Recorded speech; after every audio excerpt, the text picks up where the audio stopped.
So we were just going to go 3 minutes back and forth. 3 minutes you start off as the pro side. JW anti 3 minutes. 3 minutes you, 3 minutes him. Do that for 4 or 5 rounds, and then take audience questions. That's not fine to you? Okay, sure. Or do you think 3 minutes is too compressed?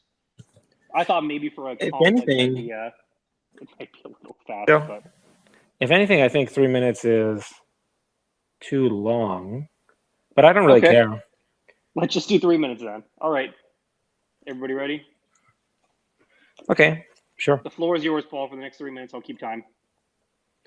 Okay, great. So my name is Paul Sztorc. Many of you know me already. I've presented at many Bitcoin conferences, including Scaling Bitcoin, Building on Bitcoin, Consensus New York City, blah, blah, blah. And I recently presented at Bitcoin 2021, this BIP 300 idea that I've been working on for a while.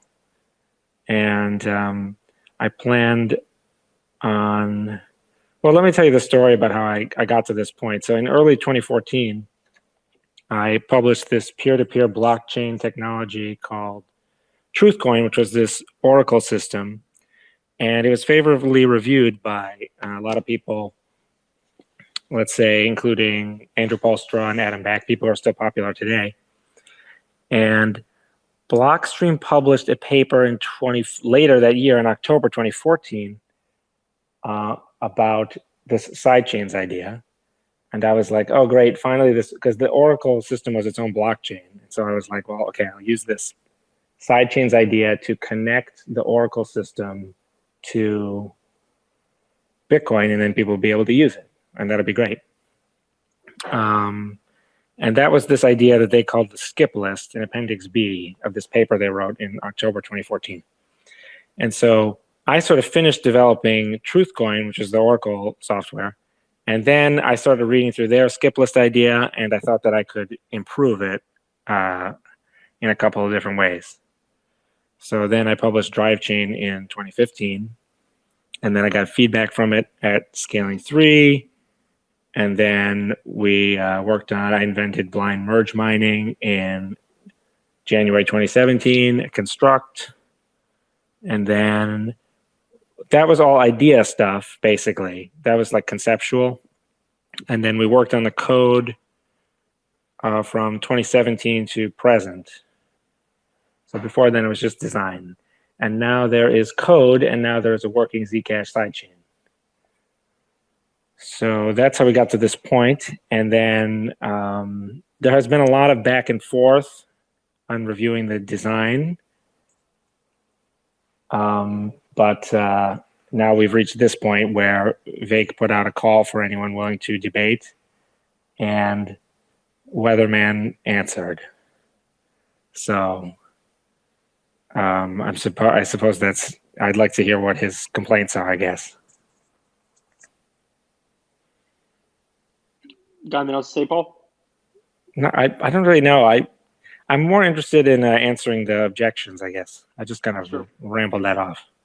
Sure. Well, your time is just about up. And before I jump to JW, I just want to remind the resolution of the debate is technically BIP 300/301 deserves at least as much attention as the Lightning Network. A little bit of a hammy of a resolution, but it's all we could kind of get to agree to because there was a little bit of debate over semantics. But I will now turn over the floor to JW, okay? And you've got 3 minutes now. Right on. So yeah, I won't go into my background too much because I really want to just focus on the context, but I'll say briefly that I wrote the Bitcoin threat model, and you can check that out if you're interested. So let's see. So there's a few underlying concepts that I think are worth talking about. One is that Bitcoin is really critical to human survival. We're at this tipping point in history where technology like mass surveillance and censorship is either going to completely or nearly completely eliminate individual freedom, or technology like the internet and Bitcoin is going to empower the individual like probably never before in human history. But Bitcoin is fragile. Or another way to say it is we don't know exactly how fragile it is. We almost lost the 21 million cap. I think that was a year ago when there was an inflation bug discovered. Totally could have been exploited. We were lucky it got fixed and found and dealt with. Before that, we almost lost our ability to sync the network with the SegWit 2x attack. We also don't know how many of the most influential and popular Bitcoiners are actually trying to destroy Bitcoin. If you look back at the history, we have guys like Gavin and Hearn and Ver. And if they're any guide, then a significant portion of the people that are names now that people respect and think are trying to secure Bitcoin are actually trying to destroy it. I don't think it's worthwhile, really, even though occasionally I fall into this trying to identify them. But it is really important that we all have that attitude and that mindset and realize the context in which we're operating. Also, if we lose, we might not be able to get this back. We might, if Bitcoin's broken in some way, we might be able to just agree on previous valid transactions, do a checkpoint or something, make a fix and soldier on. That's possible. We don't really know. Or we might need to wait until the banksters and their intelligence agencies forget that this is a possibility, right? This could be a once in several generation opportunity to build something like Bitcoin. Because had Bitcoin been recognized for as important as it was when it was first invented, there would have been a lot more resources dedicated to preventing it. I think we all can say that with certainty, especially with the recent El Salvador news. So we have to be careful, right? The conclusion then is we have to be careful. And to say the fate of humanity depends on us being careful, it's not much of an exaggeration. I mean, we don't really know, but it is a very important technology at a very important point in history. So with that said, what's interesting is Paul is not going to argue that drive chains are ready, right? That's what I wanted the debate to be. Yay or nay, drive chains are ready to go. And he won't debate that because he doesn't think that they're ready. So what are we even debating here? We had to come up with this goofy phrase. Ultimately, I think we're going to be debating, is Bitcoin Core really? Okay, your time is up. All right, Paul, over you. 3 minutes. Paul, go ahead. Okay, I didn't realize I had to manually unmute. Okay, thanks. So none of that had anything to do with BIP 300 at all. So that puts me in a kind of interesting position of having 3 minutes to sort of kill. I guess he did say that it's not ready yet. I don't know, like it's 99% ready. So it's true that though it's not completely ready yet. We're still tweaking it. I've intentionally delayed finishing it for a couple of reasons. One is that altcoin developers have told me that they will copy DriveChain into their projects when it's finished. So I kind of have a dread of actually saying it is finished. Also, once it's coded, we actually can't stop miners from activating it unilaterally. So if you hate DriveChain, you should thank me for delaying it. But it really is 99% finished. As I said, we have the working Zcash sidechain example, and you can see the video on the front page of drivechain.info. So it's mostly finished, but it is definitely not ready to be merged per se, because you would want, I completely agree that you would want to have a lot of like testing and all kinds of stuff that's not testing the idea, but testing just like every line of code, that type of thing. I don't particularly understand the complaint. I remember that, for example, with SegWit, Peter Weil presented that on scaling 2 to beat the morning of the second day. That was December 2015, and then the code, it wasn't ready, so to speak, until after scaling 3, which was October 2016. So I'm not really sure that BIP 300 is in like a totally different category on the basis of how ready it is. The presentation that Peter Weil gave was for the express purpose of shifting developer and user attention towards the SegWit idea. So that's like what I'm doing now. So, but there would be no reason to say like it's ready to be merged tomorrow. I have always been very clear that it is not that. And it is unfortunate. I think some supporters do get a little overzealous and they say, merge it tomorrow. And I have tried to make it clear that it is not ready to be merged tomorrow, but it does deserve more attention. It deserves to be thought about, something more like the Lightning Network. And so that's, I don't know, like Vake literally just sent me 1 or 2 messages about what the topic would be. But I do agree that it's not ready to be merged immediately. Paul, your time's up, and we'll go back to JW. Thanks. Go ahead, JW. Yeah, so what I wanted to debate was if the design is ready, not whether the implementation code and all of that is ready, right? Because ultimately, if the design is not ready, then the design doesn't exist, right? When you're talking about like design architectural level incentives, are things going to break? What you mean by it's ready, right?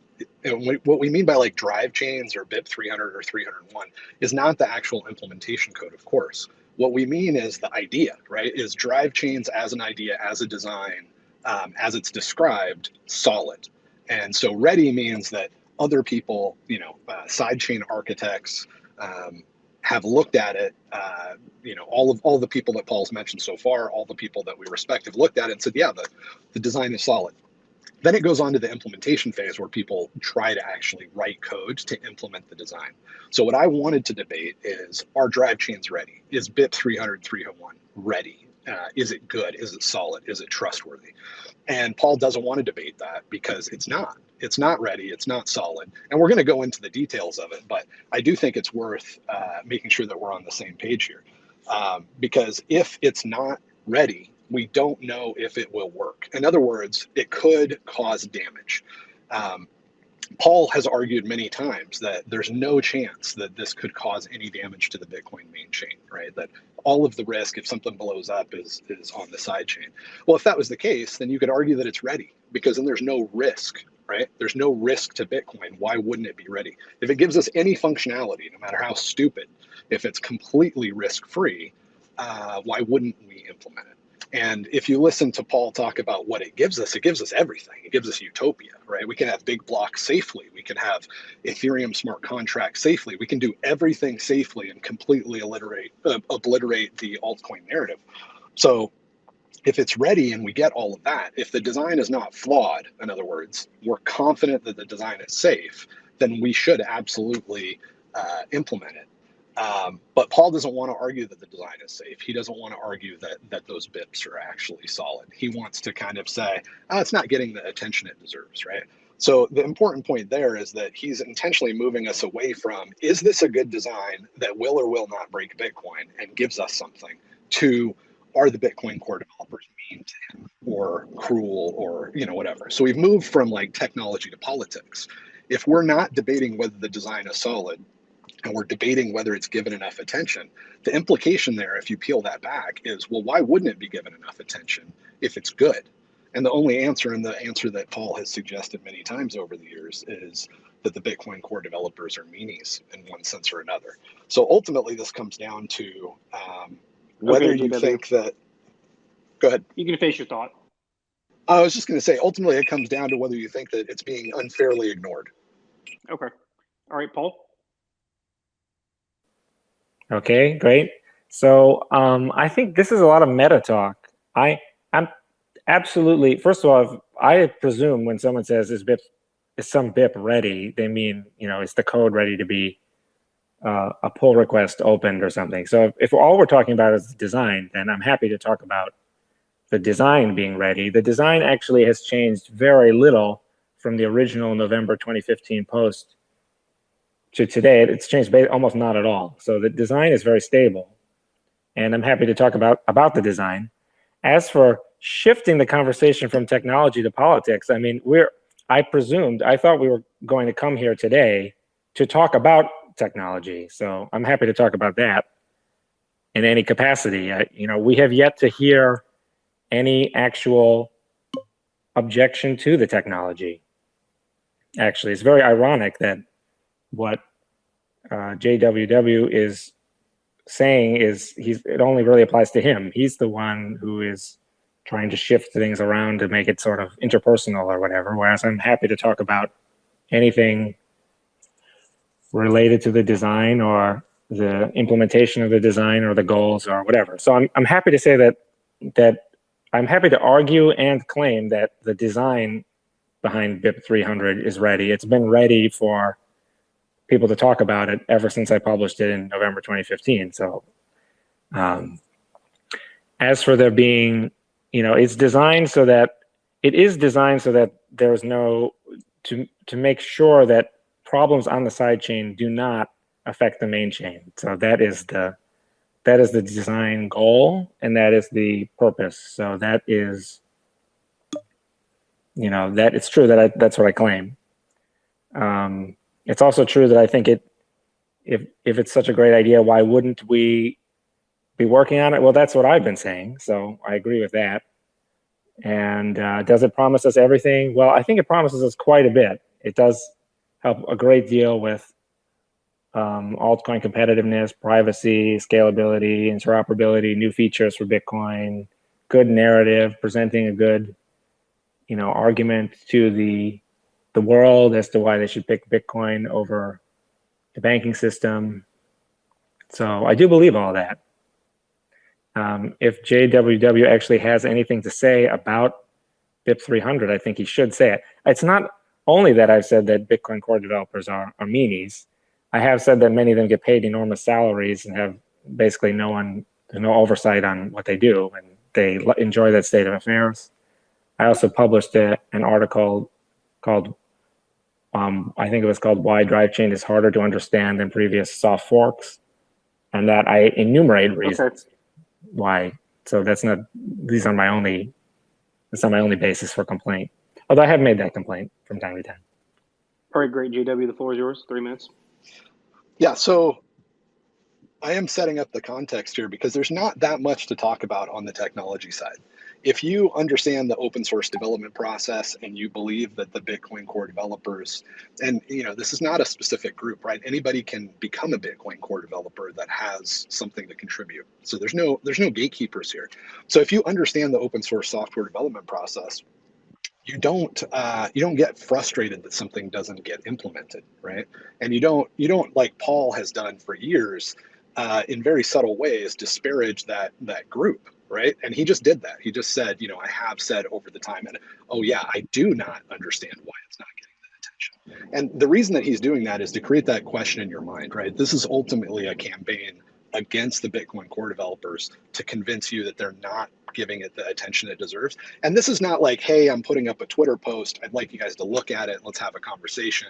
This is an ongoing multi-year effort where he's constantly coming back and saying it's not getting the attention that it deserves, to create that doubt in people's mind. And that's where ultimately you end up with crazy conspiracy theories around Blockstream and lizard people and all that sort of stuff. So it is important to have that context. But now we can go into the technology and talk about why I don't think it's a good idea. And I'm theorizing here, right? All I'm doing is saying this is why I think it's not getting the attention that Paul would like it to get, because I think it's a bad idea. The fact that it's not getting attention is a much better case if you understand the open source development process that it's a bad idea, because I'm just one dude.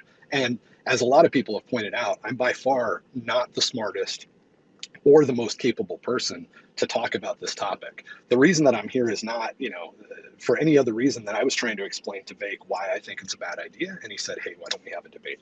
So let's talk about why it's a bad idea, with the context that, one, we have to be super careful, and two, this is really, really important for humanity.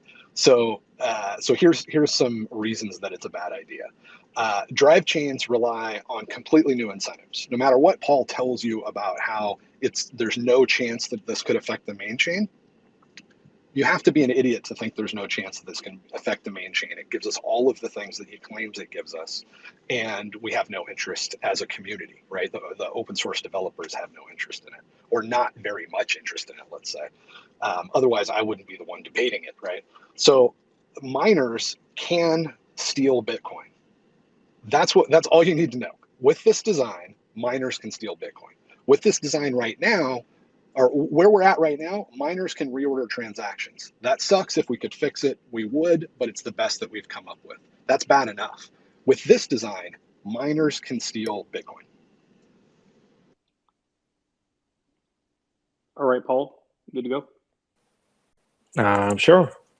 So the whole angle of miners being able to steal from sidechains is just a misunderstanding of the design. It's really what it is it's a question of ethics. If SPV proofs are used like in sidechain design, then the sidechains are vulnerable to theft by miners.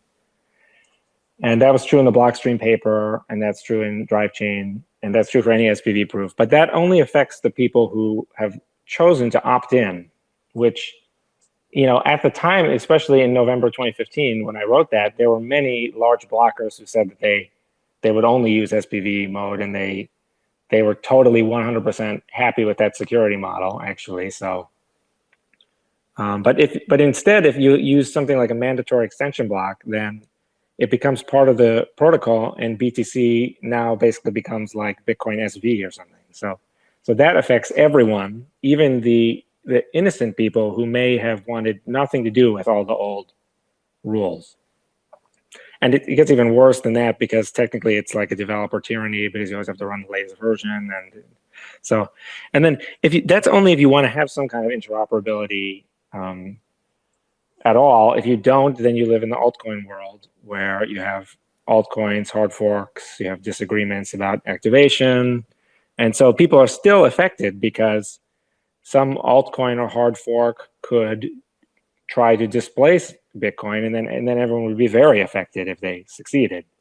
So this is the entire design of BIP 300 is for the express purpose of protecting the main chain from people's ideas about what to do with the blockchain technology.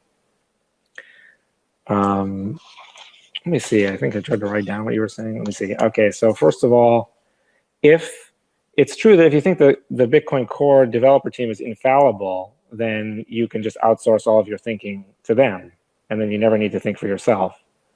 And some people enjoy that kind of thing. Others say that the whole reason that a community is strong and produces the best ideas is because each of its members thinks independently and challenges the others. As for relying on completely new incentives, again, it's a question of ethics. Who do you want to be affected? The people who opt in, or the people who are innocent bystanders? So that's the whole point of the miners can steal thing. Again, it could be trivially altered to be a mandatory extension block. It's not as though that is some kind of flaw. In fact, it is the entire goal to protect the other people on the main chain from the side chains activity. All right, JW. Yeah, so a couple things, because the real debate here is around how we interact with Core. I'll address that first. So it's totally fine, and obviously part of the open source project, to suggest ideas, and even to say that ideas should get more attention. But that's not really what Paul does. What Paul does is he implies that it's not getting the attention that it deserves, which of course opens the door for people to say, why isn't it getting the attention it deserves? It's got to be because people are either incompetent or malicious. If you understand that anybody can suggest an idea and anybody can work on any idea, and what you're saying is that this idea has grossly been underappreciated and the attention that it deserves has been, stolen from this idea, the only possible solution is either people are incompetent, right? They're just not smart enough to see what a great idea this is. And, Paul has just been extremely patient with everybody. Or they're doing it on purpose, right? The third option, which I think is what you can see if you just look into it, for an hour, is that it's very risky, right? He's saying that people, know miners can't steal. If you, after this debate, you just look up the conversations that Paul has had with anybody, this is the criticism, right? Send Ruben Thompson a DM and just say, hey, can miners steal Bitcoin? And he'll confirm to you that absolutely. That's why people are not excited about it, because miners can steal Bitcoin. Now, Paul will say they can only steal Bitcoin slowly, or yes, they can steal Bitcoin, but the incentives of wanting to damage the network are so great that they won't want to steal Bitcoin. But that's not the point, right? I'm not saying they can steal it fast. I'm saying that they can steal Bitcoin. And that's enough for you to know that, whoa, this is not completely risk-free, right? It might work. I don't even have to argue that it doesn't work or that it wouldn't be great. All you have to know is that if we break Bitcoin, we may not have another chance. So we have to be very careful, and miners can steal Bitcoin. And if you put those two things together in your head, you can see that probably the reason this isn't getting enough attention is not that these guys are meanies, but that they're competent and there's better ideas to work on.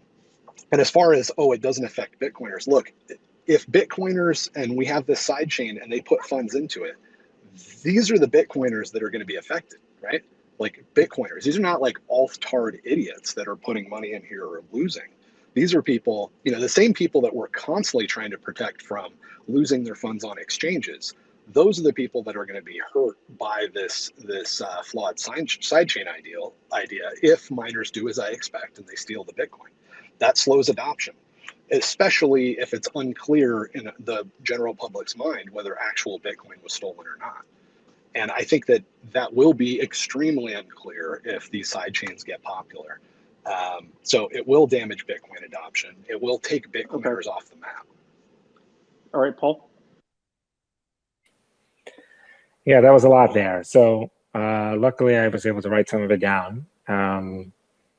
So it's false that I believe that the Bitcoin core developers are incompetent or malicious. So that's not true. Instead, I just think they don't have enough time. I mean, as I've been involved in the Bitcoin community for a very long time, and it was difficult, like back in the day, like in 2015, 2016, to even keep track of what everyone was doing. And now it's like it's so more complicated than ever. So an enormous number of people are working on an enormous number of things, and they're mostly interested in what they're interested in.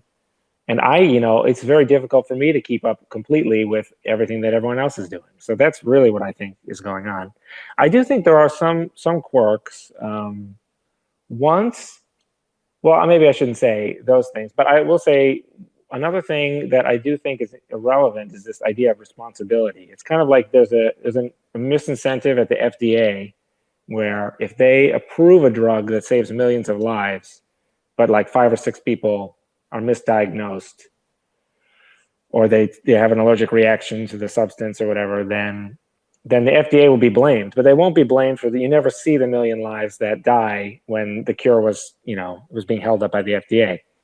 And I do think something similar is going on where, with the idea of the theft, where the developers of Bitcoin are, Bitcoin Core, they don't want to kind of take responsibility for that, which I can completely understand. My argument is that it's the sidechain developers. It's a transfer of responsibility from Bitcoin Core out into a different group who is then responsible.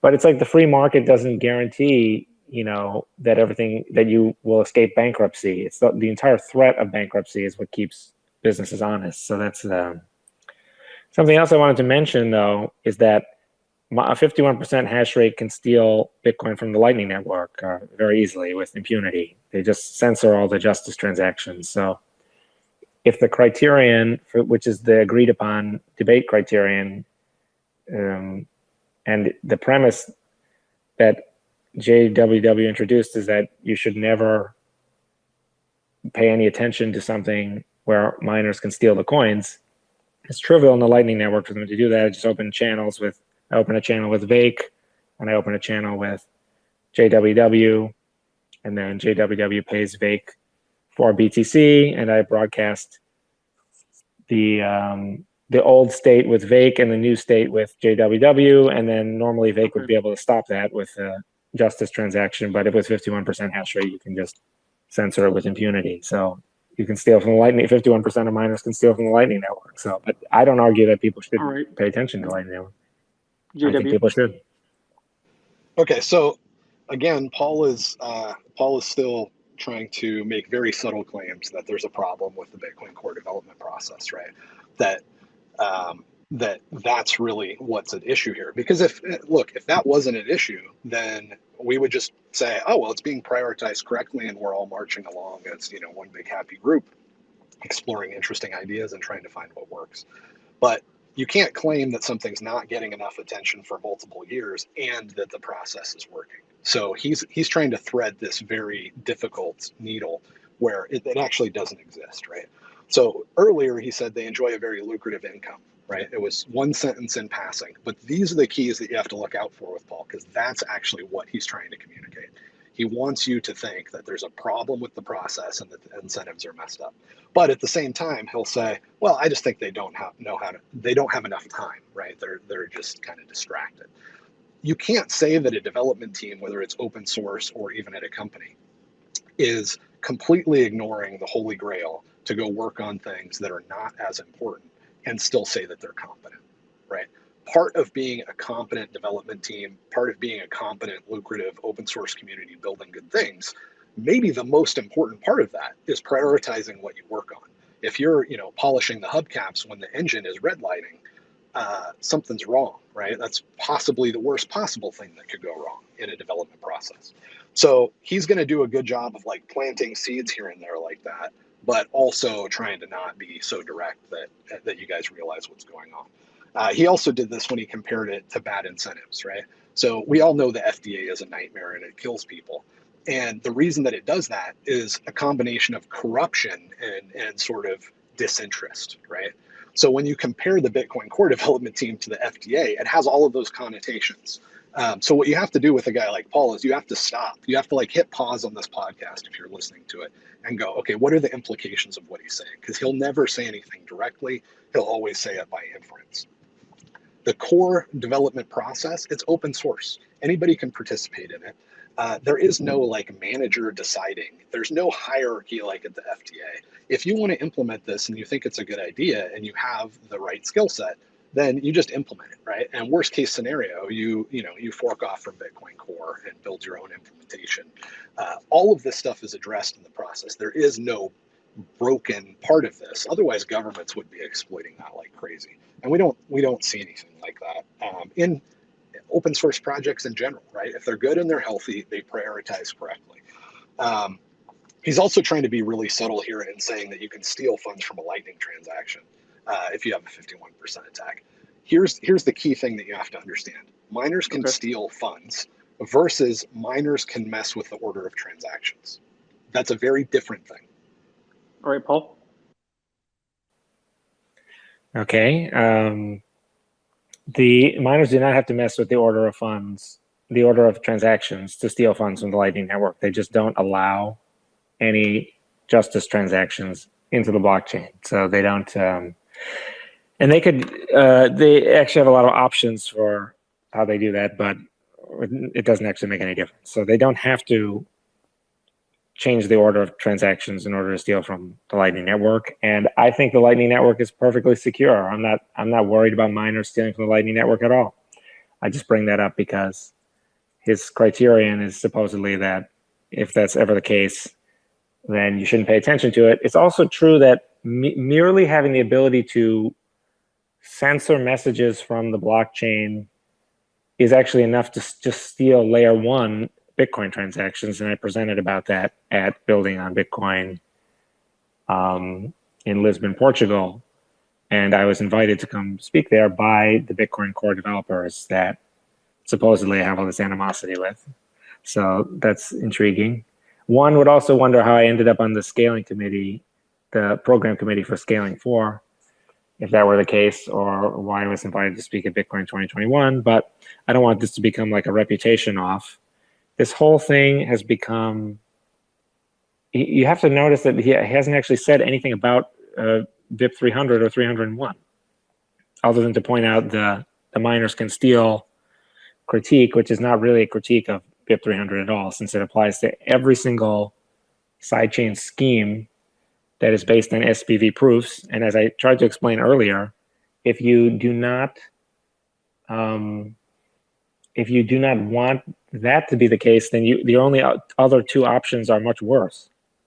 So I think the audience should challenge JWW to say something actually about BIP 300 or 301. As for, the Bitcoin core development process being infallible, or whatever you want to say about that, the only way that people could know that is if each particular issue is addressed independently. So I would, again, people should ask themselves, how do I know that the development is working? And the only way you could know is by actually examining the content of each argument. And so, again, I don't know. This debate is not really about anything other than it's not really about BIP 300 at all. I don't, so I don't really know what to say. All right, JW, go ahead. Yeah, so Paul would have you believe we haven't been talking about BIP 300 or 301, but that's not true. Every time I say that miners can slowly steal transactions or miners can steal transactions, I'm talking about the design. That's the fundamental criticism of this design, is that miners can steal transactions. Or I'm sorry, miners can steal Bitcoin. And that is different, right? Right now, miners, the only thing miners do is they order transactions. They can't actually steal funds. Your funds are secured by your private key. If you don't sign a transaction, that balance is not going to move, right? It would be an invalid transaction. If you introduce this BIP, that's no longer necessary. Miners can actually steal Bitcoin balances. That's fundamentally different. Very easy to verify that that's the case and that that's the concern, right? So we are definitely talking about it. We're not getting into the weeds of the BIP. We're not getting into all of this Rube Goldberg system of incentives that supposedly make it so that miners will never do that, because it's not necessary. Because I don't actually have to prove that it's a good design or it's a bad design. All I have to prove is that it's not obviously safe, right? We wouldn't have activated Taproot. We wouldn't have spent a ton of time over the years talking about it and digging into it if basically the moment that it was published, everybody said, yes, this is a safe design. And to contrast that with BIP 300 and 301, many people have looked at it and said, this is not a safe design. Now, maybe it is, maybe they're wrong, but it's important to understand that that's why it's not getting the attention that it deserves. Yes, Paul knows the Bitcoin core developers. He's very cordial with them. These guys are not like fighting with each other. But the core issue here is, are they giving this thing the attention that it deserves, or are they unfairly ignoring it? So he still wants you to believe that they're not paying attention to this, either from corruption or disinterest, right? So he's not saying like, oh, they are going to pay attention to it. I just haven't really promoted it much or whatever. He wants you to start thinking about where their income comes from, what their incentives are, all of these sort of things, because he wants you to believe that it's not getting the attention that it deserves. Even the title of this debate is, it's not getting the attention that it deserves because Lightning is getting more attention, or whatever, however it was ended up being phrased. That was because he wants it to be about that, right? It's underappreciated, and it's an indication that something is wrong here, right? So that's still the issue, and it just doesn't make sense.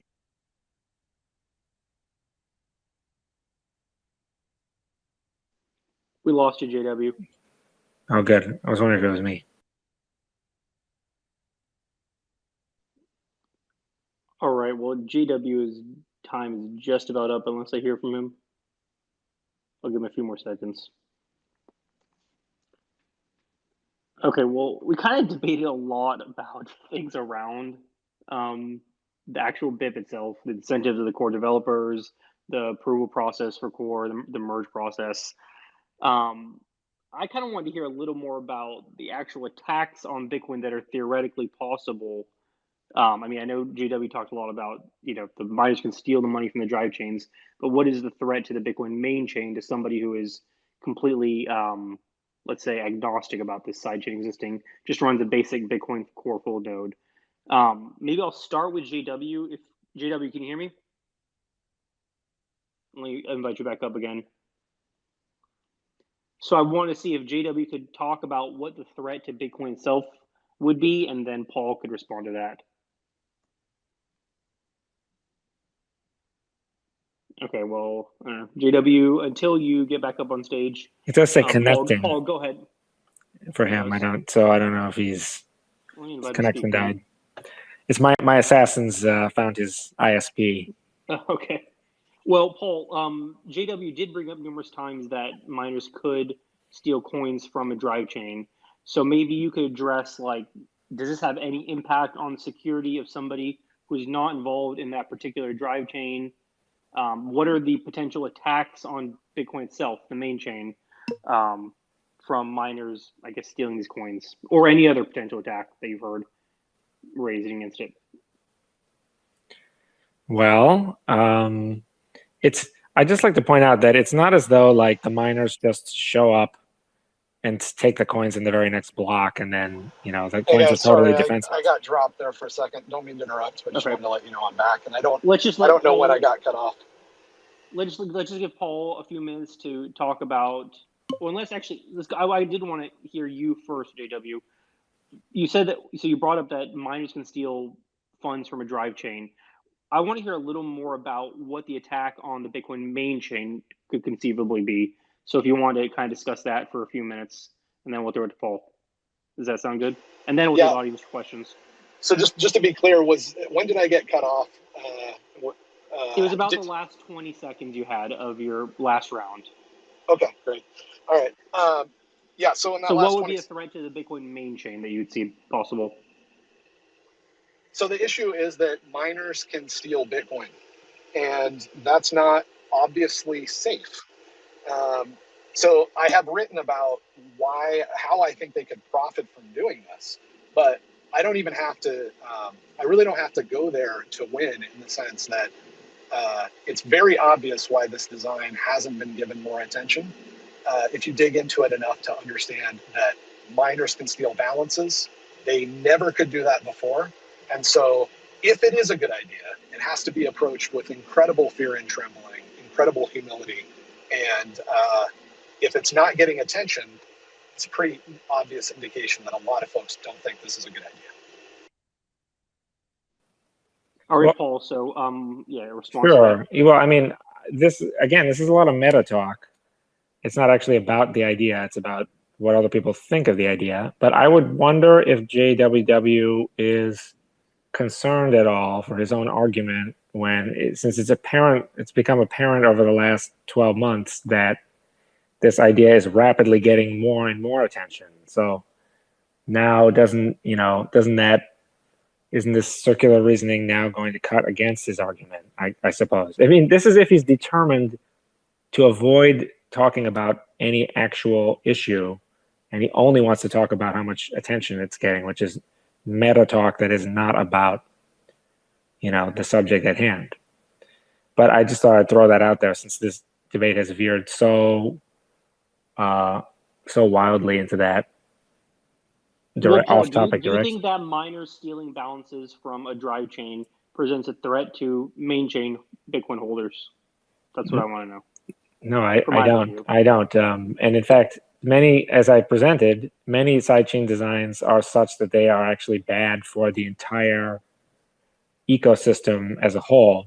You have sidechain designs where people put up a weird contract that they get paid if some other chain reorganizes, or you have two different name identity chains. That's no good. You have parasitic Oracle chains, and so there's many designs that are actually bad, and you need a way to get rid of them. And so it's actually a good thing that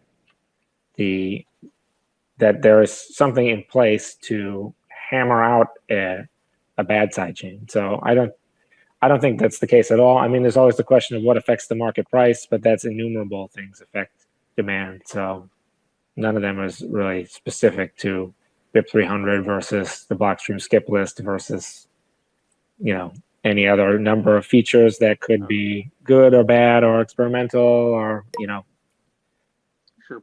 If anybody else wants to ask a question, feel free to. So can I respond to that real quick? Yeah, go ahead. I'm supposed to get the last word before we go to Q&A, right? Yeah, absolutely.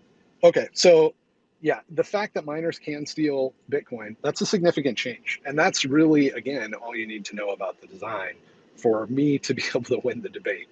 Or at least for you to feel like the Bitcoin core developers are probably doing a good job, right? The Bitcoin community is probably doing a good job prioritizing what they work on. It is very much not obvious, let's say, that if miners steal significant Bitcoin, from a Bitcoin sidechain, that's not going to be damaging to Bitcoin. Now, you could argue, I mean, as Paul just did, not a problem at all. That's, it could affect the market price, but, the weather could affect the market price. God only knows, right? My point is, one, it's not clear that it's safe, and two, it's not clear that it's safe. That's all I can say, right? If you give miners the ability to steal Bitcoin directly, where they didn't have that before, the only thing they could do is reorder transactions in a malicious way. That's very, very different. And there's very, very good reason to think that that's unsafe and that it would damage Bitcoin. You still got a couple of minutes left, JW, if you want. Okay, yeah, I'll just say that also, that is the BIP, man. I mean, that is what we're talking about. You keep saying we're not talking about the BIP. Unfortunately, the BIP is so stupid that is the BIP.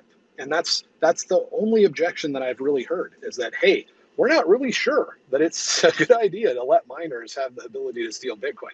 Maybe it's going to work out, maybe it's not. As far as the details of the BIP, the fact that they can steal it, but they can only steal it slowly, and other mitigations, it's only worth going into those if you're really trying to say, okay, it's okay that miners can steal Bitcoin because they won't want to, right? Maybe. And I'm willing to concede that, right? I'm willing to concede a maybe. But as soon as you say maybe, that's not good enough to be the highest priority task for us as a community to work on. All right, Geisler, do you want to ask a question? Yeah, this question is for Jim. What would you say if somebody said that miners can currently steal from Lightning by refusing to mine justice transactions, and therefore it's Lightning is no more safe than Drive Chain would be? Thank you. I presume you meant JW, so I'll let JW a couple minutes and then throw it to Paul. Okay, cool. Yeah, so I mean, what you're arguing there is that Lightning is insecure. And you could argue that. And I think it was smart for us to be very concerned about whether Lightning was going to be secure or not, and whether it was going to damage the network. It's proven at this point. It's rolled out. It's working. And so what Paul's trying to do is say, you can steal Bitcoin from Lightning. So if you can steal Bitcoin in this situation, it's also okay. That's a very big logical leap, right? That's not necessarily the case. There's all kinds of reasons that it might not be as bad in Lightning, including the typical balance size that people have in Lightning, the cost of actually doing a reorg transaction to screw somebody over, the fact that you have to set up this double spend beforehand. All of these things are mitigations that maybe make it safe in Lightning. But you can't just say, oh, because you can steal from Lightning in some set of circumstances, it's fine that you can steal in drive chains. No, it's not fine. It might be fine if there's all these other mitigations in place, but it's very much an open question. Well, I mean, okay, Paul, if you like. Yeah, treating it as an empirical question, I think, again, it's just him disproving his own argument yet again, because he's not allowing the experiment to even be run. I would perfectly be willing to say we should try this out, and then in the real world we might discover that it never works. I think that's completely possible, but that's not what the questioner asked. The questioner asked, fundamentally, it is in the exact same state of affairs, where miners can steal from it, and yet we're all living with it today, and Armageddon hasn't fallen upon us all. So he's trying to treat it like an empirical question, like, well, we don't know if the reality in the universe is that it's safe or not safe, but if that's the case, then we should be allowed to run the experiment and find out. I mean, we do want to have some kind of way of finding out. It's the idea that there are a bunch of mitigations in LN, and then the insinuation that there aren't in BIP 300 is extremely bizarre because with BIP 300, the miners can only steal at all, in quotes, very slowly over 3 to 6 months, a few times per year, with it being extremely obvious to everyone what they're doing, with it all declared in advance. There's an enormous amount of anti-spam, anti-DDoS stuff in BIP 300 to make it as auditable as possible for anyone who wants to look into whether or not the theft is taking place. There is, it's very obvious, it's extremely easy for people to react to the theft in a coordinated way, even without people talking to each other. So there are an enormous number of mitigations in BIP 300. It is in the exact same fundamental category as Lightning in that regard, and that was what the questioner asked. And then JWW. All right, man, time's up. Yeah. So all right, Ajax, you can ask a question. Ajax. Hello. Yep. So this is more like a statement, not a question. So I was listening to your presentation, Paul, when you on YouTube, and you presented BIP 300 as a way to avoid upgrading Bitcoin ever again. So if there is an issue with miners being able to steal Bitcoins, this is out of the question because a lot of people will not want to opt into this. And so we will have several chains where people will want to opt in.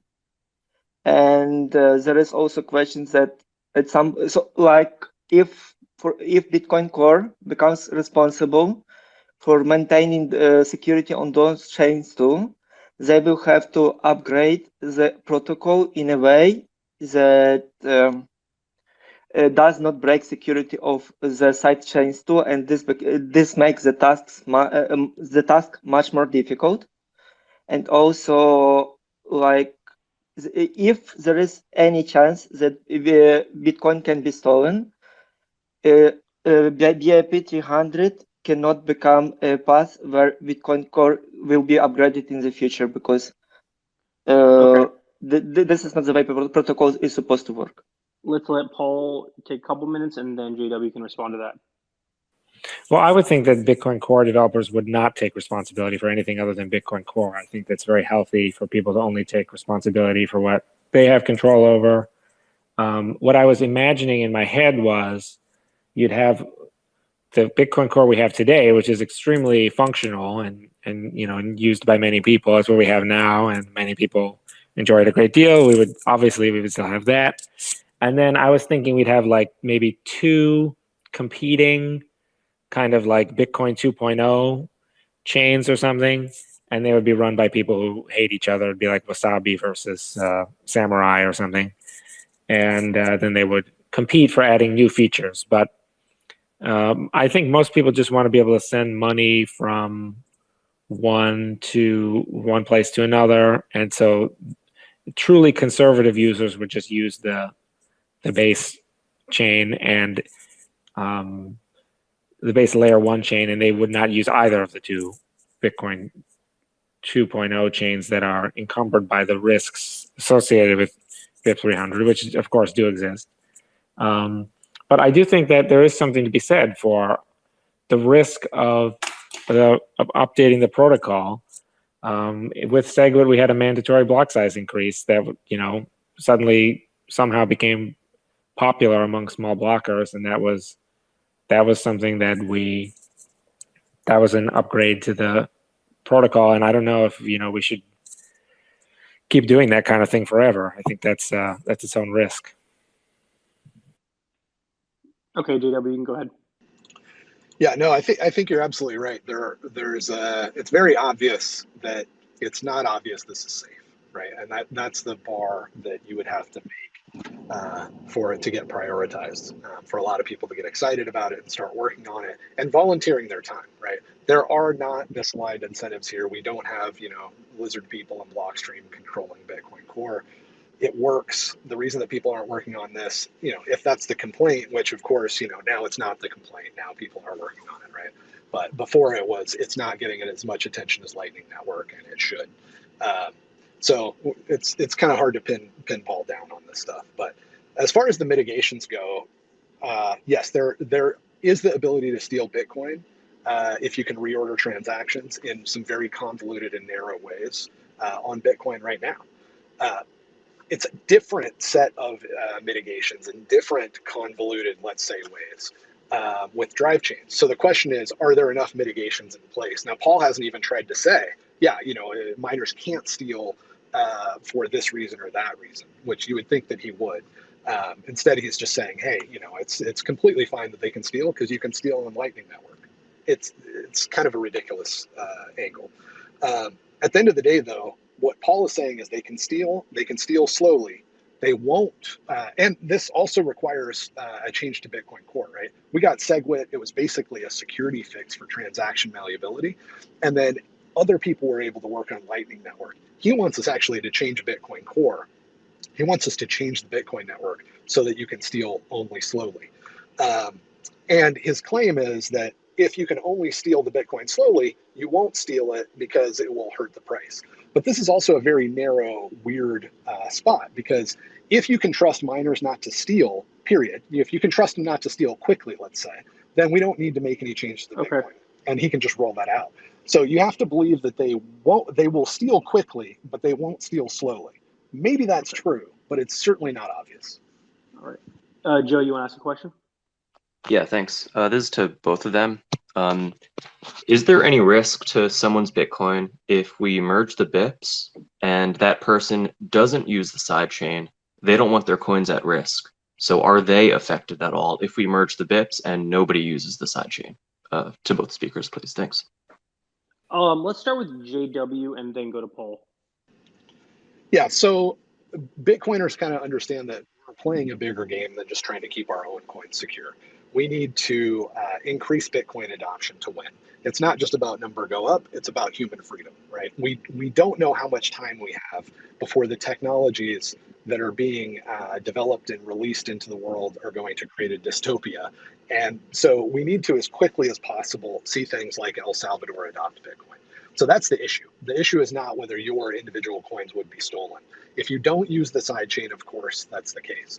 But if people are confused and they believe that the sidechain is secure, which obviously there's a lot of people that do believe that, or not. There's a lot of plebs that believe it. There's probably not a lot of Bitcoin Core developers that believe it, or Paul wouldn't have any complaints about their prioritization. So the issue is, will we have people lose a bunch of money and it slows down Bitcoin adoption? That's the concern. All right, Paul, if you're done JW, then Paul, you get 2 minutes.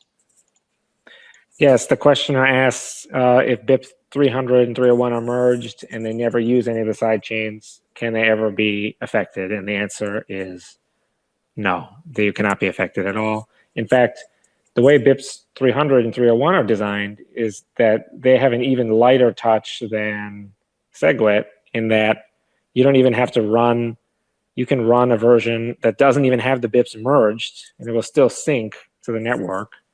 And the only thing you'll notice is that very mysteriously, a lot of coins are accumulating in like a few UTXOs. Those are the UTXOs that have the sidechain balance. And you'll be very confused by that, but you won't be able to spend any. If you tried to spend coins from there, you would find that you were somehow not able to. But you don't even have to run the software code, actually. And that is because the whole thing is based on this ethical principle of people opting into things. I agree with JWW that there's a lot of indirect things, but the whole point of BIP 300 is to massively improve those things: Bitcoin adoption, privacy, scalability, new features. All of that is the entire purpose of having BIP 300, is so that those new features are available to users if they want to opt in. As for plebs being confused, I don't know if anyone here has the power to solve that anytime soon. All right, if you're done, then let's ask Ruben. Go ahead, and also Ruben, I'll just leave you on stage since you're sort of knowledgeable about sidechains. Go ahead. Yeah, hey guys. Ruben should have really done this, man. You know this a lot better than I do. Well, yeah, I'm still on the fence in terms of how secure drive chains is or isn't. I really just have one question, mainly for Paul. I was curious if Paul could kind of explain what he thinks the difference is between having this drive chains be purely miner activated and having it be a soft fork, right? So the difference obviously is that you don't get the slow peg out, right? And that's something JW already said. But I'm curious kind of, Paul, what your take is in terms of how that changes the security. All right, go ahead, Paul, 2 minutes, and then we'll go to JW. Sure, well, it changes the security drastically. I mean, you would just need, you would want it to be a soft fork, because what the nodes, when your full nodes do not enforce any of the sidechain rules, and you do not need any sidechain blocks at all. But what your full node does enforce, if you activate BIP 300, is it does enforce the BIP 300 rules. And that's all the so-called mitigations is the word we've been using today. All the things that namely that the withdrawals have to traverse this gauntlet that's 3 to 6 months long, and that there's a lot of potential to refute an erroneous transaction that sneaks in there. And so if you did not activate it via soft fork protocol change, and instead you just had miners activated, then of course we could all be using it tomorrow, but then the miners could withdraw the coins like in the very next block, like at 3 a.m. when no one is paying attention. And it's unclear exactly how well that would work. Although, namely, that particular problem of the emergency sudden surprise attack withdrawal, that was one of the things that I didn't like about Blockstream's 2014 paper that I changed around and I think improved in DriveChain. But I don't think that's really a good idea. I think it should be the soft fork. All right, JW, go ahead. Yeah, so just to recap, what we're talking about here is that Paul can do everything that he wants to do without having to get Bitcoin to change in any way, except that would allow miners to steal the sidechain funds quickly, okay? With the change that he wants to make, you would still be able, as miners, to steal the Bitcoin, but you'd have to do it slowly. So you can think of it as like a really long time lock, essentially, right? And so he'll say, oh, there's all kinds of reasons that is secure. It's not. It's not secure. At least it's not obvious that it's secure, right? It's very, very possible that could be very damaging. So, Paul wants to say, like, there are all of these benefits to adoption, right? It's going to be great for everybody, number go up, all that sort of stuff. Drive chains are going to accelerate adoption. But he doesn't want to acknowledge that there are downsides, right? He wants to say, hey, there's no risk to the main chain. There's only possible benefits. But obviously, there are a lot of possible negatives here, including number go down, right? And adoption slow down. If drive chains do what Paul says that they will do, we should expect a significant number of Bitcoin, right? A significant percentage to move into those side chains. And if those are actually insecure and miners wait until there's a nice big fat pot there to steal the funds from, that's going to be very bad for all of the Bitcoiners and for the rest of the world that even hasn't adopted sound money yet. So you can't say that there's no risk, only upside. There's definitely a risk here. And you also can't say that it's obvious that if miners will steal funds quickly, they won't steal funds slowly. And that's the whole premise of BIP 300 and 301 and drive chains in general. All right, Mario, your floor. Yeah. Go ahead. Yeah, so this question is a little not really central to the question of the debate, but one comment I noticed, I think it was a couple weeks ago, Jonas Nick had pointed out that he thinks that drive chains as a type of hash rate escrow might not be the best we can do. I'm wondering if anyone is aware of any research on other types of hash rate escrows that might be possible improvements upon drive chain. Let's start with Paul and then go to GW. Paul, 2 minutes. Well, I mean, a very old idea is to buttress the the hash rate escrow or the extension block or whatever you want to call it with some kind of ZK snark. So that's one that has been thrown around. But I have always resisted this idea because the ZK snark is a sort of paradox where the only way to check that it is working is to not use it, which is to say you still have to have all the messages and you have to check that they all follow all the rules in order to compute the ZK snark to make sure that the whole ZK snark system is working as intended. And so therefore the ZK snark scheme isn't really that different from just regular SPV mode where, again, it's this thing where you sort of think that it is working until the only way to know that it is working is to check everything. So it's not that different.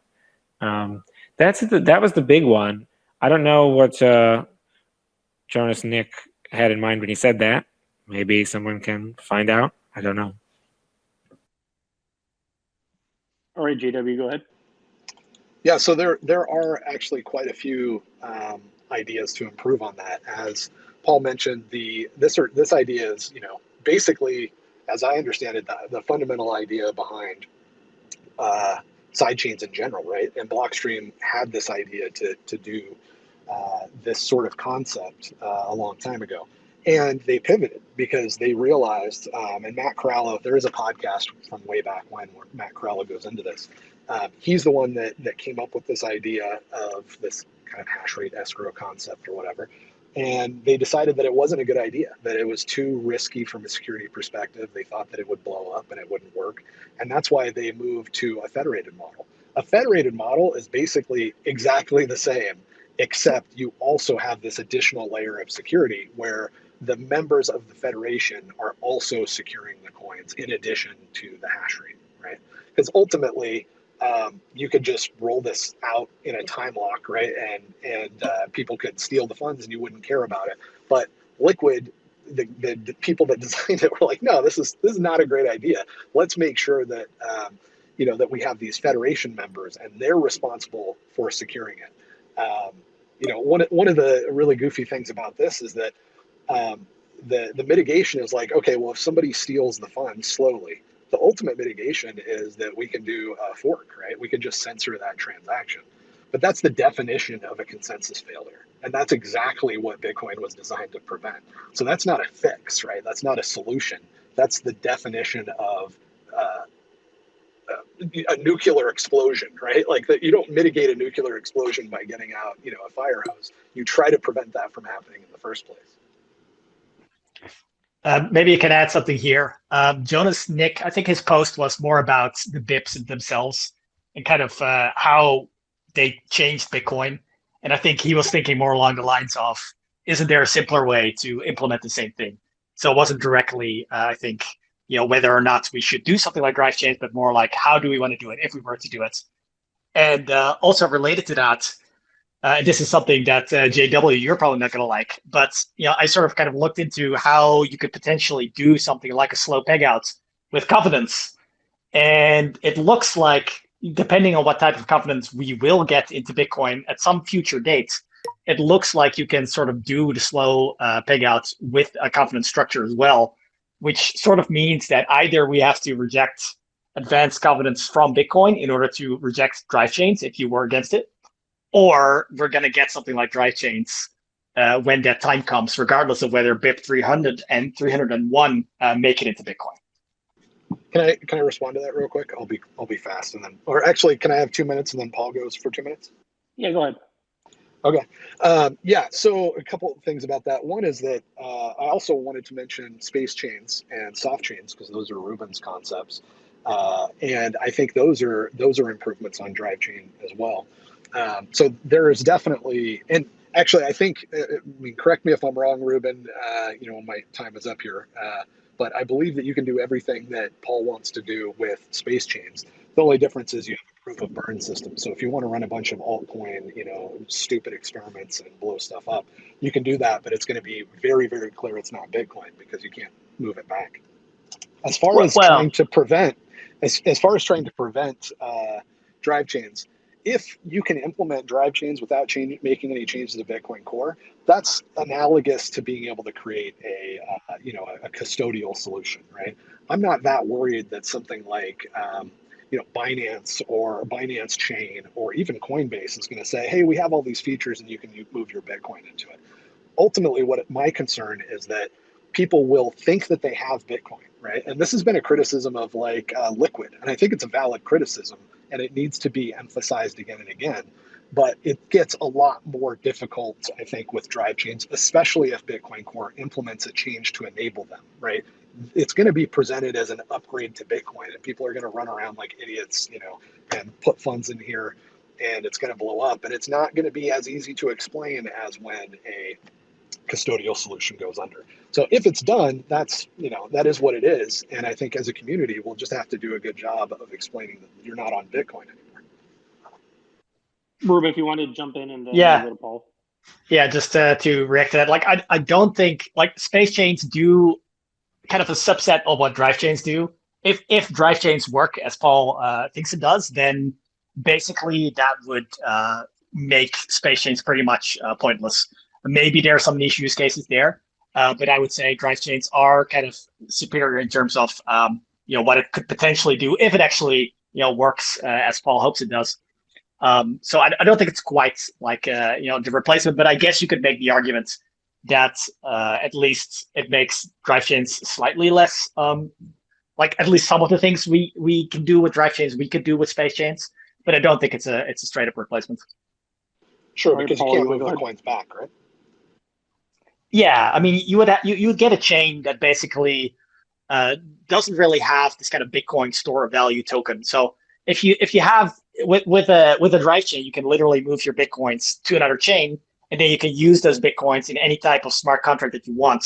But that's just simply not possible with space chains, and space chains sort of work around that design limitation and kind of look at what is possible despite that limitation. But drive chains in that sense just have a clear leg up. All right, Paul, you want to go ahead? Yes. I'd like to thank Ruben for setting the record straight, and it's fortunate that he did, because what I'm now going to say is that anyone who could possibly think that space chains could do everything that drive chain could do has basically zero technical understanding of what's going on at all. I said with the exception that you can't move the coins back. Yeah. Well, so that's exactly what he clarified. So he didn't clarify anything that I didn't already say. Right. So you can't do anything with Zcash, like coin mixing. You can't do any betting. You can't do any kind of scalability, transaction throughput. So anyone who would even suggest that doesn't really know what they're talking about at all. And so that's the answer to that. I don't know. It's interesting that then JWW critiqued custodial solutions and said he wasn't worried about them at all. But then earlier he was saying that how great the Liquid network is. Although he did then say that it was a critique of Liquid to point out that it is custodial Bitcoin. But I don't know. That all seems very poorly thought out to me. Space chains are basically preemptively destroying all the coins. So you don't have to worry about miners stealing them, but you also can't get them back. So if you have a checking account and you think it's better to just destroy the checking account or exchange it all for Chuck E. Cheese tokens or something than to run the risk that possibly something might happen to it later and you may lose it all, then yes, space chains are better. Space chains are good if you wanted to do something like a name system or an asset system where there's no need to actually have any money come out of it ever. Okay. Does anybody from the audience have a question? Can I respond to that? Sure, go ahead. Okay, Until somebody else has a question. Yeah, again, I said that you can't move the coins back. So he's just trying to obfuscate the whole conversation. What I said is the functionality, right? So you can do, from what I understand, again, Ruben's the expert, you can do all kinds of stuff. And if you can't do it with space chains, this whole proof of burn concept has been around for a long time. And there's no reason that you couldn't take some Bitcoin, provably lock it up, and then do whatever you want on a completely separate blockchain that's using the fact that there was provably destroyed Bitcoin to do that. So that's the point. And, it's true. And so whatever functionality or features that you want, you can get, you just can't get them in and then back out. As far as, me being okay with custodial or whatever, I'm okay with whatever anybody wants to do.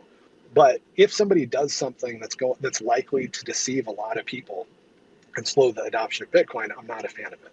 I'm not a fan of the fact that Coinbase doesn't do proof of reserves. I can't stop them from doing that. So what do we do instead? We do the best that we can to educate. So if Drive Chains gets activated in some way or gets deployed in spite of the fact that the VIPs don't result in any changes to the Bitcoin core, then I will do the same thing that I do with custodial Bitcoin and the same thing I do with liquid Bitcoin. I'll say, hey, there's pros and cons, but you got to be sure that you understand that you don't have anything close to the security assurance that you have with Bitcoin main chain. And as a community, we're just going to have to do a really good job doing that to prevent somebody from thinking they have Bitcoin and having it all stolen, because that's not good for any of us. Paul, you can respond. Sure. I mean, I'll say something I often say, which is, I would like to hear more from the audience, but I'll quickly say that he is doing a little bit more than just saying that he wants to warn people. I mean, if you have the right to sell your Bitcoin for fiat, if you have the right to swap your Bitcoin for some altcoin like Ethereum, if you have the right to send your Bitcoin to an unspendable address and destroy the Bitcoin, then you as the user and the consumer, you should have the right to send it to a weird script. And that is all that BIP 300 is at the end of the day. And that is why Ruben correctly brought up that it may be possible for people to eventually just send the coins to a script that is so complicated it just replicates all of BIP 300, but in a way that is not subject to any kind of the peer review or input or regulations that I've put BIP 300 through. So, but I would like to hear more from the audience. Okay, go ahead, Ben the Carman. I have a question mostly for Paul. I'm just curious, I think BIP 300 301 could potentially be interesting, but from it's just a lot of extra work to do, and there's already tons of proposals that I think will be a lot more useful today, things like Zcash any Preval or OpsCTV or even stuff like GraphDrew, which we know has material new use cases and things that can add to Lightning or make everything a coin join, or stuff like covenants versus Drive Chain, it adds us the ability to add new new side chains more easily and with different security models. But I don't know, there's no one's oh man, I would totally build a side chain if, at least as far as I know, no one's I want to build a side chain, but I only will do it with BIP 300 side chains. That's my biggest qualm with it. It's a cool idea, but there's not things that people are ready to build that are just waiting on this to come out. Paul, go ahead, and then we'll go JW. Sure. Well, I actually have a different project. That was the original Oracle project called TruthCoin, is such a thing that you suggest. And then the entire reason I created BIP 300 at all, or advocate for it at all, is because I was interested in doing that project. So you can go to bitcoinhivemind.com if you would like to learn anything about that project. I've also published about other projects that I think would be cool. One that Satoshi Nakamoto thought was cool was Namecoin, and that would lead to uncensorable domain names, and you could just go to whatever it is, jww anarchy or something, and then no one could ever seize that domain, and you could always message this person, you could always send them money, and that would be a big human rights advantage.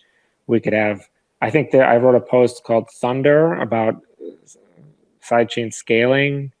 We have the Zcash privacy sidechain already. And then the other thing is that the design is sort of it's built actually to kind of steal the altcoins. So if you have an interesting altcoin node, you may be able to just capture it and run it as a BIP 300 sidechain instead. There are a lot of there's a lot of interest in that kind of thing. I like David Vork's SIA project. That's one that I bring up. We could do something with, most of the NFTs. Obviously that's sort of silly, but I think it is annoying that all of that activity is on Ethereum and not on Bitcoin. And then we have to have these tweets about how Jack Dorsey is actually using Ethereum and blah, blah, blah. So I actually think there are quite a few, and some of them are in the talk from Bitcoin 2021. Okay, JW, your response to Ben. Yeah, so Ben, I think your question's actually wrong. I don't think that there is anything that could give us more utopia than drive chains, at least if they work the way that Paul's talking about them, right? Because he's saying stuff like, we don't have to upgrade Bitcoin again. It's possible that this is it, right? Anything that you can do on an altcoin, you'll be able to do. Any altcoin that's ever been created, you're going to be able to do on Bitcoin. Any altcoin that's conceivable, you'll be able to do on Bitcoin. So why would we prioritize something like Taproot over drive chains, right? It doesn't make sense. We could have done Taproot. We could have done all of the things that you could possibly imagine on a sidechain, and all we have to do is implement these 2 BIPs. Now, that is, I think, actually true, right? I think all of that functionality does come along with giving people the ability, encouraging people to move over to this sidechain where miners can steal funds. But that's the problem. Miners can steal funds. So the reason that it's not being prioritized as high as something like Taproot is Taproot was super, super safe by comparison. We got some stuff, not a ton of stuff really, but it was super, super safe. Same thing with Segwit. We got some stuff, not much, right? We fixed a couple security issues, and yes, when those went away, it opened up some doors for stuff like Lightning. But relatively speaking, compared to something that has all of the amazing promise of drive chains, we didn't get much from either of those 2. So the pivoting factor is how safe is it, and it's just not safe. It's got a very critical security flaw in it that's going to allow people to get really screwed over, and we want to prevent that when we can. That's the whole point of this process. Ruben, Mario, you guys want to chime in? Or Ben? Nope. Anybody from the audience have a question? Otherwise, we'll call it quits. Bueller. Right on. Thank you, guys. Appreciate being able to hang out. All right. Thanks, everyone. Take care. Thanks, everyone.